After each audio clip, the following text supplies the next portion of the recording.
mempraktekkan penipuan, ya, maka Allah tidak butuh dengan lapar dan dahaganya tersebut. Ini dalil bahwasanya puasanya tertolak.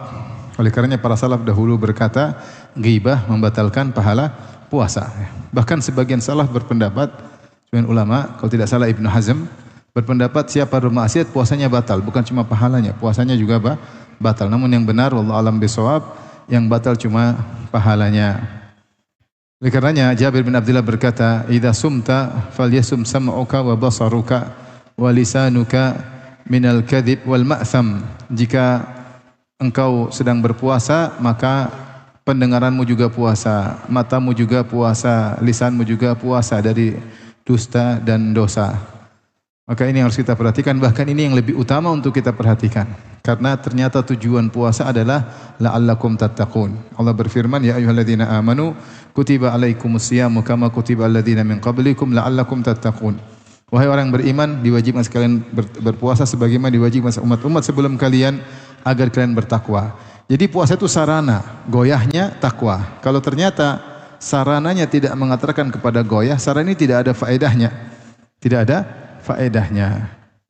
Maka nasihat saya untuk saya pribadi dan juga ikhwan sekalian, kalau puasa tundukkan pandangan. Dan tundukkan pandangan, ya jangan lihat medsos. Ada medsos, ada pembawa acara berita politik, perempuan bawa acara, auratnya terbuka enggak? Terbuka. Kalaupun dia pakai jilbab, dia pasti pakai spidol di mukanya. Itu menor maksudnya. Ya. Dan semakin kita melihat aurat wanita, ya, kalau terbuka rambutnya, ya. Saya katakan wanita pun kalau dia taruhlah wajah bukan aurat, ada khilaf di kalangan para ulama, dia pun tidak boleh berias. Dia hanya berias untuk siapa? Suaminya. Ya. Ya, dia hanya mempercantik diri untuk suaminya. Pun kalau pembawa acara tersebut berjilbab tapi menor, kita tidak boleh melihat karena dia sedang mempercantik dirinya. Ya. Apalagi yang berpendapat misalnya wajah aurat sebagaimana pendapat sebagian fuqaha ahli fikih mengatakan demikian. Tapi intinya kebanyakan pembawa acara terbuka auratnya. Apalagi antum YouTube-nya bukan YouTube premium, pasti ada maksiat. Ada akhwat lewat, ya. Ada makhluk halus lewat, makhluk bening halus lewat, repot.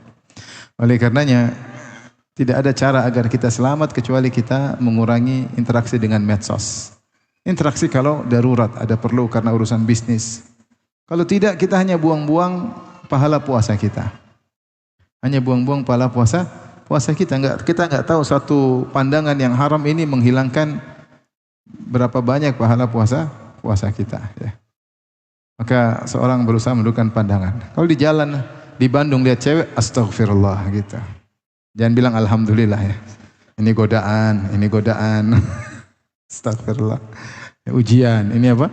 Ujian, astagfirullah. Jangan dilanjutkan. Kata Ali bin Abi Thalib, Nabi kepada Ali, lakal ula wa laysat lakal thaniyah. Bagimu pandangan pertama dan pandangan kedua tidak boleh. Maksudnya pandangan pertama kau tundukkan, bukan melotot terus, mumpung pertama, enggak. Segera tundukkan ya. Maka menghindar tempat-tempat fitnah yang di situ kita bisa melihat aurat wanita terbuka. Ya. Kita bertakwa kepada, kita pingin Ramadan kita spesial. Kita pingin Ramadan kita minimal maksiat. Maksiat kita nggak bisa hindari, tapi minim. Kalau kita terjebak, insya Allah memaafkan karena kita tidak bisa menghindar. Lagi pasar ada belanja, ada urusannya terkadang terlihat kita istighfar.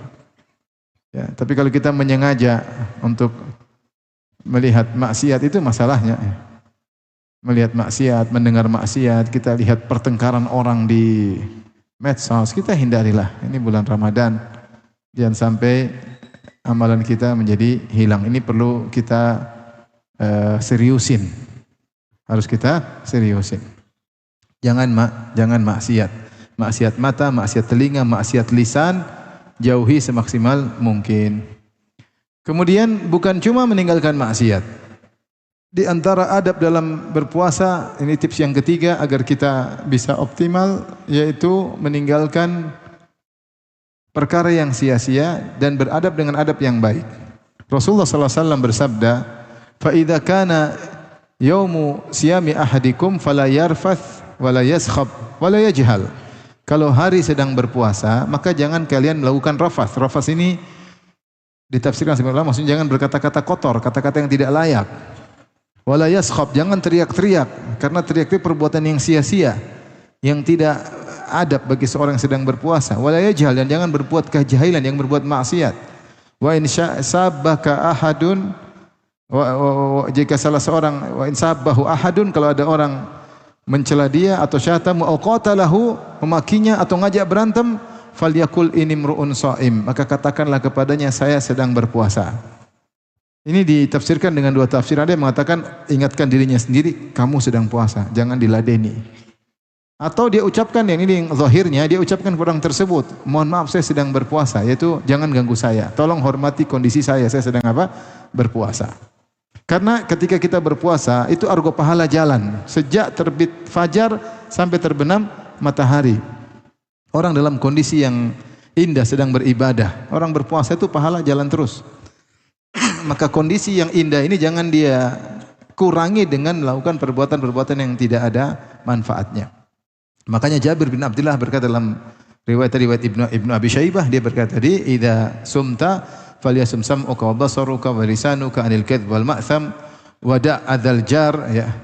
Kalau kau sedang berpuasa, jaga matamu, jaga pendengaranmu, jaga lisanmu, jangan bohong, jangan berkata dosa, dan jangan menyakiti pembantu.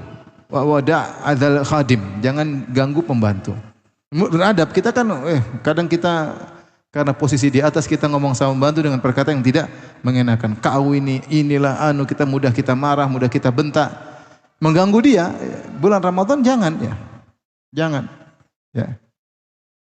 Wal yakun 'alaika waqar wa sakinah, tapi hendaknya kau dalam kondisi waqar, yaitu tenang, berwibawa ketika sedang berpuasa, karena ini argo pahala sedang berjalan, kau sedang dalam kondisi mulia di sisi Allah karena sedang berpuasa. Makanya tenang. Tunjukkan bahwasanya puasa itu ada adabnya. Kemudian wala taj'al yauma saumika wa yauma fitrika sawaan, dan jangan kau jadikan hari lagi puasa dengan tidak puasa sama saja. Enggak boleh, harus beda. Harus beda. Maka di antara agar kita bisa menjaga kondisi yang indah puasa, maka jangan melakukan hal yang sia-sia. Beradab ketika sedang berpuasa. Maka jangan sedang berpuasa kemudian ikut bertengkar dalam perdebatan di medsos, ikut nonton pertengkaran juga ngapain?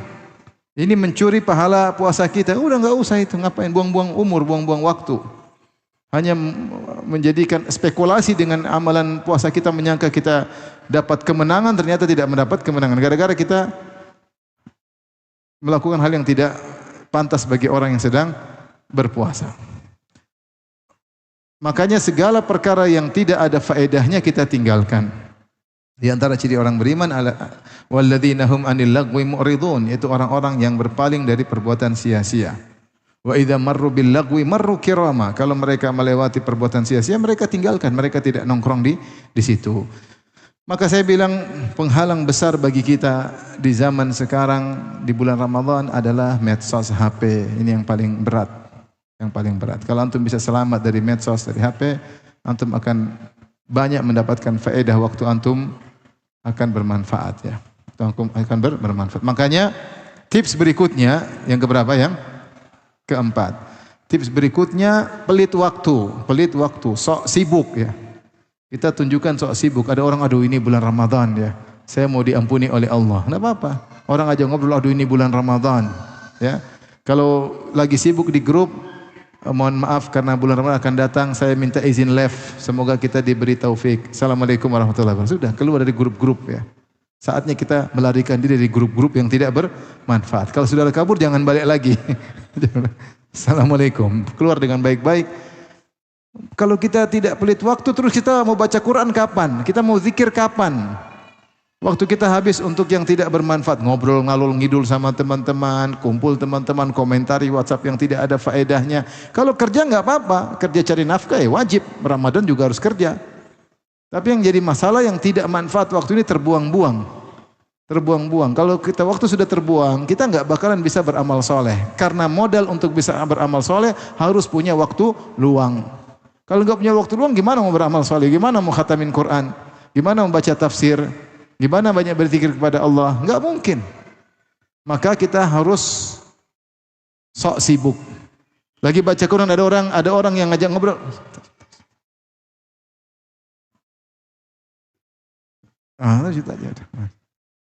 Jangan baca Quran sambil WA nyala. Ini susah ini. Inna Allah wa malaikatahu yusalluna 'alan nabi. Ya ayyuhal, repot. Enggak bakalan konsen. Repot. Udah itu sibuk, jangan buang-buang umur. Kita ini sudah usia ya. Sudah usia. Ya.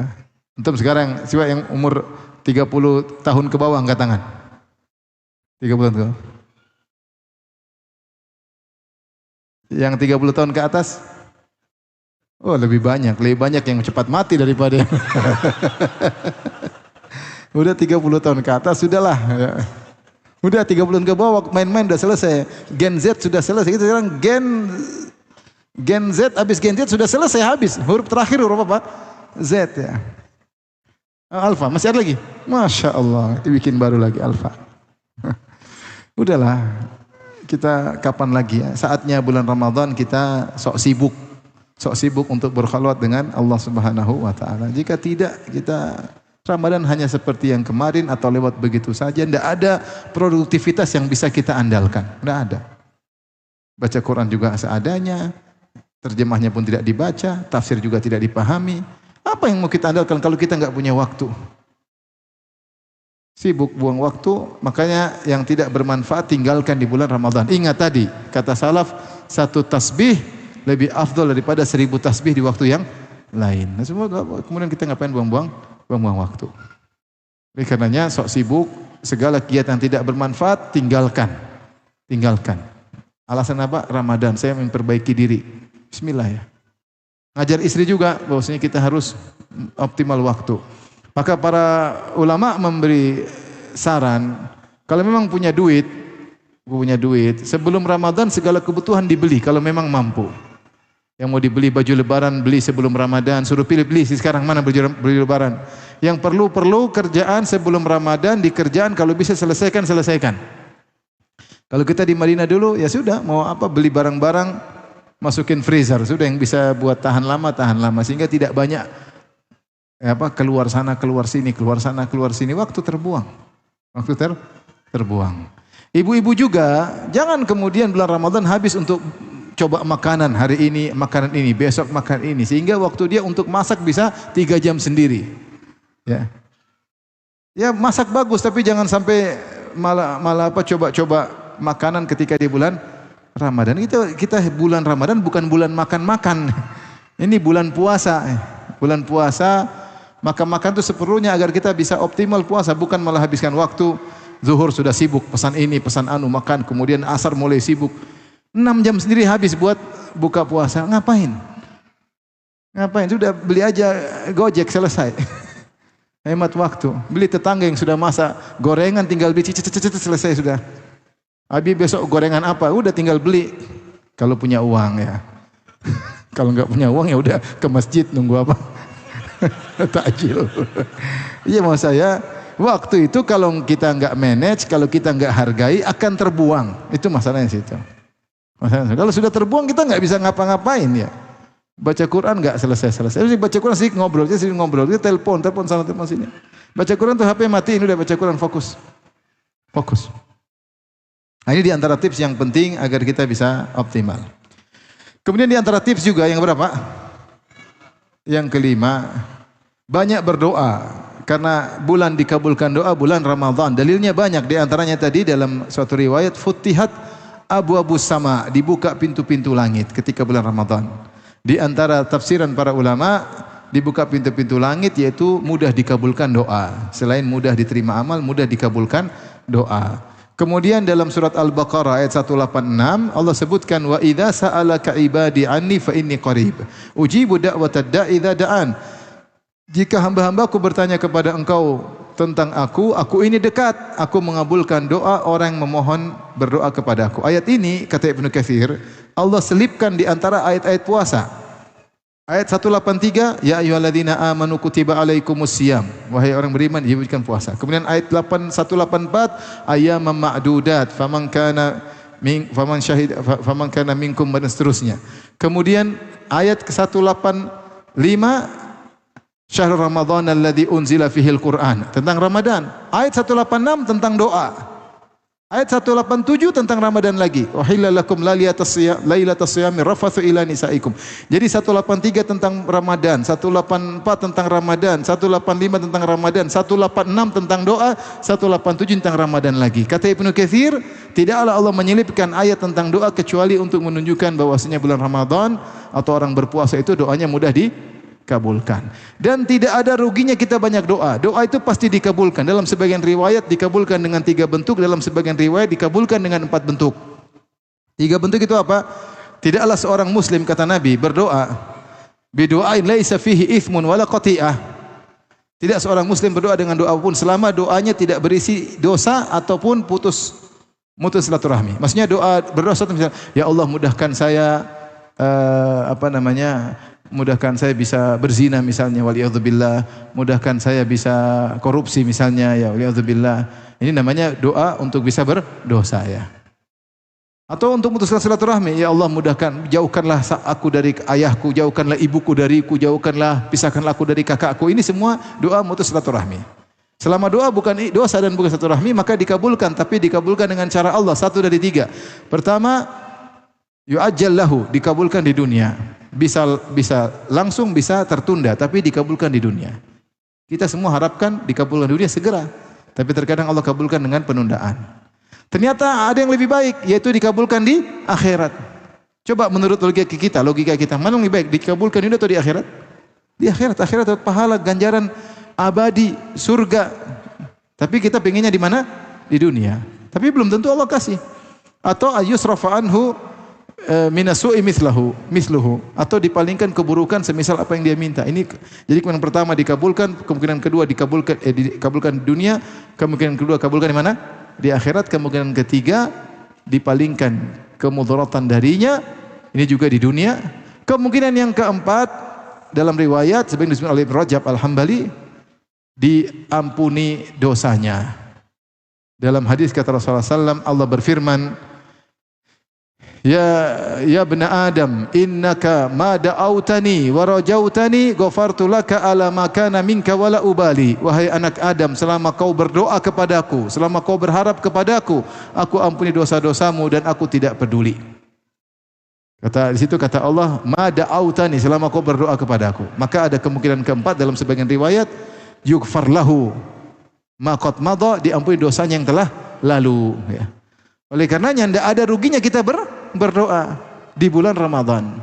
Di antara dalil bahwasanya doa dikabulkan dalam hadis kata Rasulullah SAW, doa yang tidak ditolak, doa usaim hatta yuftir, doa orang yang berpuasa sampai dia berbuka.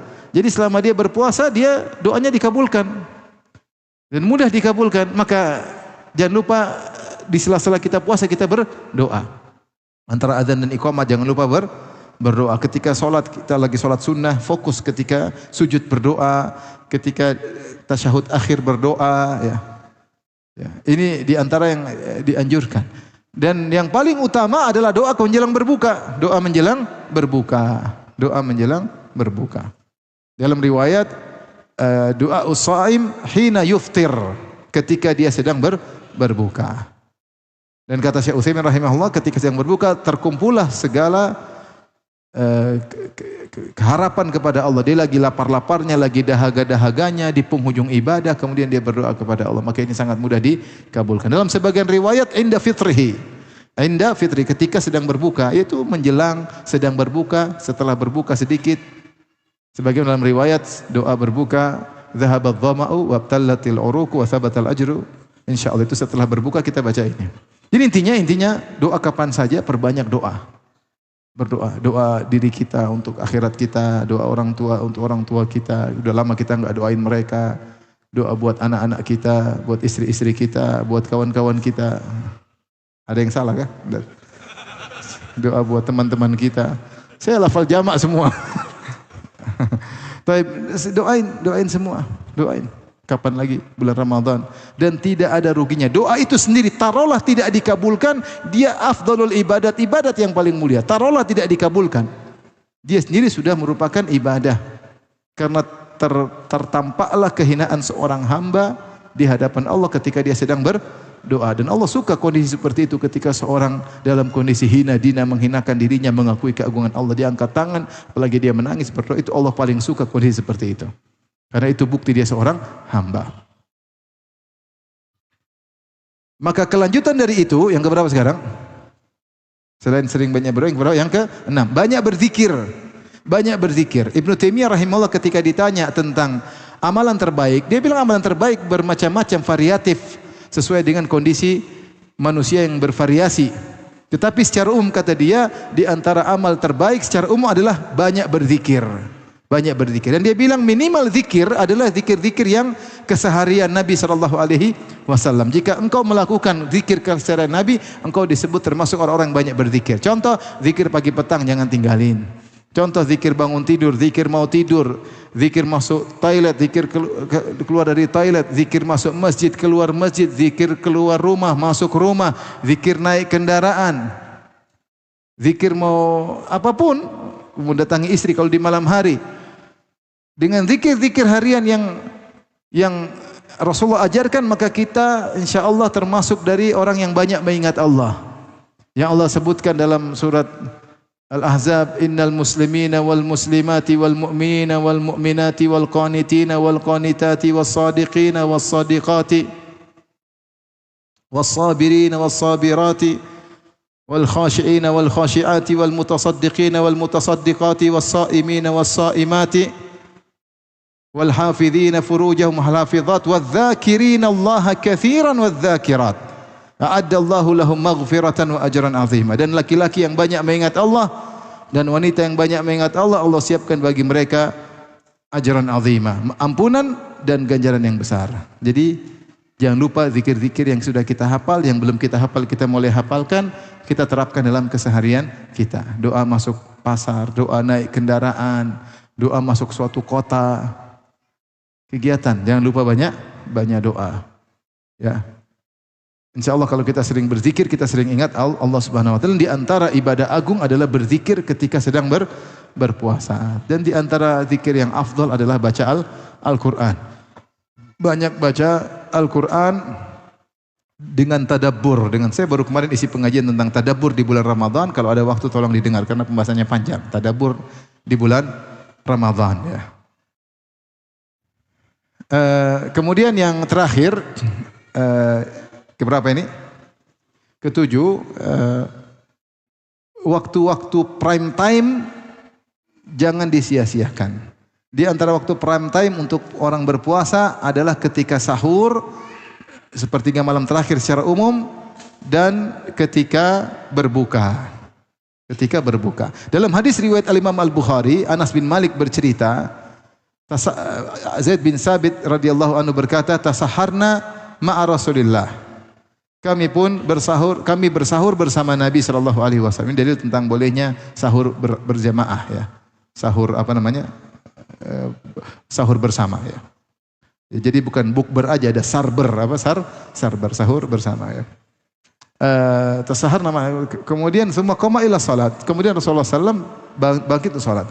Kemudian ditanya, kam kana baina sahur was salat, berapa jarak antara sahur dan salat? Maka Zaid bin Sabit berkata, qadru 50 ayah, yaitu seukuran membaca 50 ayat. Di sini Ibnu Hajar rahimahullah ketika membahas hadis dia mengatakan, orang Arab dahulu, karena dulu belum ada jam seperti kita, sehingga mereka mengukur waktu dengan kegiatan perbuatan mereka. Seperti mereka mengatakan qadra halb syad, seperti seukuran memerah susu kambing misalnya. Jadi mereka tahu memerah susu kambing kira-kira berapa lama. Maksudnya mereka mengatakan qadr nahri al-jazur, seukuran menyembelih onta. Mereka tahu menyembelih onta mungkin sekian. Kebiasaan mereka. Kebiasaan keseharian orang-orang Arab. Kalau orang-orang tukang maksiat, seukuran meminum secawan khamar. Kalau mereka tukang maksiat. Tapi kalau mereka dulu cerita amal. Nah, orang Arab biasanya mengungkapkan ukuran waktu dengan perbuatan mereka. Nah, di sini Zaid bin Sabit radhiyallahu anhu memalingkan dari kebiasaan orang Arab kepada amal soleh. Kata dia, qadru khamsina ayah. Jarak antara sahur dengan salat atau antara sahur dengan adzan, dalam riwayat antara sahur sampai salat sekitar membaca 50 ayat, supaya untuk mengingatkan itu waktu sahur, waktu mulia untuk baca Al-Quran. Ini antara faedah kenapa Zaid mengatakan ukuran membaca 50 ayat, karena waktu sahur, waktu sepertiga malam terakhir saat kita mengingat Allah, di antaranya kita baca Al-Quran. Maksud saya ini prime time. Kalau kita bisa sahur di akhir kan lebih bagus. Rasulullah bersabda, la yazalun nas bi khair ma ajjalul fitr wa akharus sahur. Senantiasa orang-orang dalam kebaikan jika menyegarakan berbuka dan menunda sahur. Yaitu sahur menjelang azan. Sahur menjelang apa?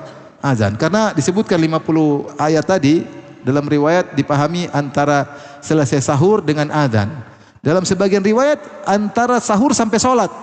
Berarti selesai Nabi sahur itu menjelang azan. Sangat menjelang azan. Nah, kita kalau bangun sekarang subuh jam 4 berapa? 4.40 lah gampangannya, 4.40.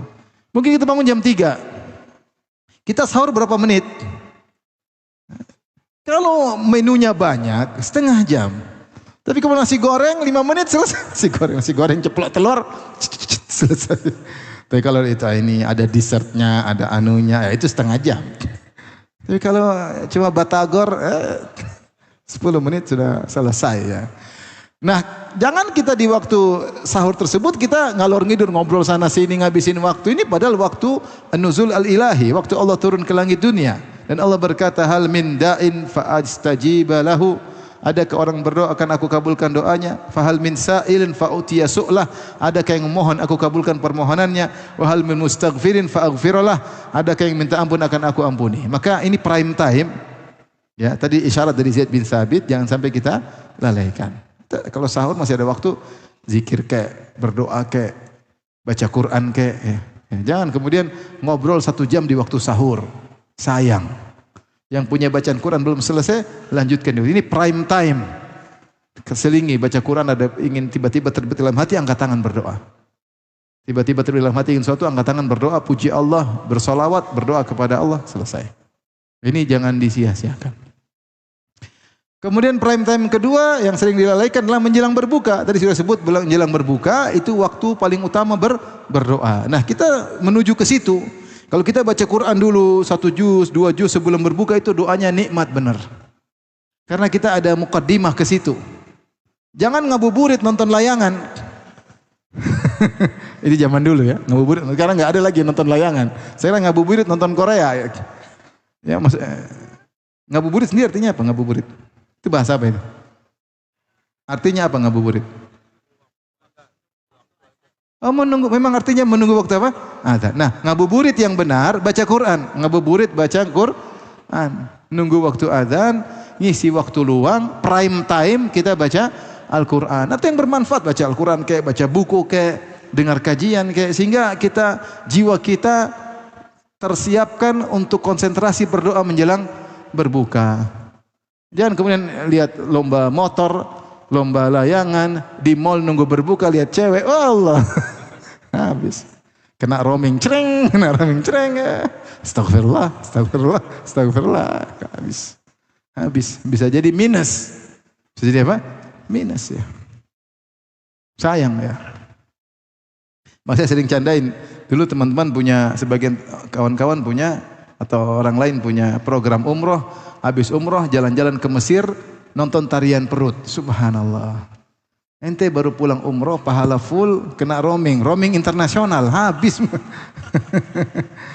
Harusnya nonton tali perut baru bertobat. Dosa semuanya. Ini habis umroh, pergi ke Mesir, nonton tarian perut Mesir. Bahkan sebagian guide bilang ini tradisi. Ente jangan bilang tradisi, ini menjadikan orang halal nonton, ini haram. Tidak semua tradisi kemudian apa? Halal. Gimana nonton tari perut? Jadi jangan ngabuburit yang buang-buang waktu tidak faedahnya, apalagi ngabuburit dengan maksiat. Maka kalau bisa ngabuburit dengan takwa ya, sebisa mungkin sambil ngaji, sambil baca Quran, dengar pengajian, sehingga hati kita siap untuk berbuka. Insya Allah kalau menu buka puasa sudah tersedia, udah aman ya. Udah gorengan sudah ada, udah aman. Antum kasih pembatas biar nggak diambil orang, silahkan berdoa selesai. Insya Allah nggak ada yang tega lagi berdoa diambil, insya Allah nggak ada. Nggak setiga itu orangnya. Ini bulan Ramadan. Insya Allah aman ya. Jadi kalau dari depan sudah selesai, fokus berdoa. Insya Allah dikabulkan ya. Demikian saja ikhwan dan akhwat yang dirahmati Allah. Semoga kita meraih kemenangan di bulan Ramadan. Semoga dosa-dosa kita diampuni oleh Allah dan semoga kita bisa masuk surga dengan derajat yang tinggi. Allahumma salimna li Ramadan wa sallim lana Ramadan wa tasallamhu minna mutaqabbalan. Amin ya rabbal alamin.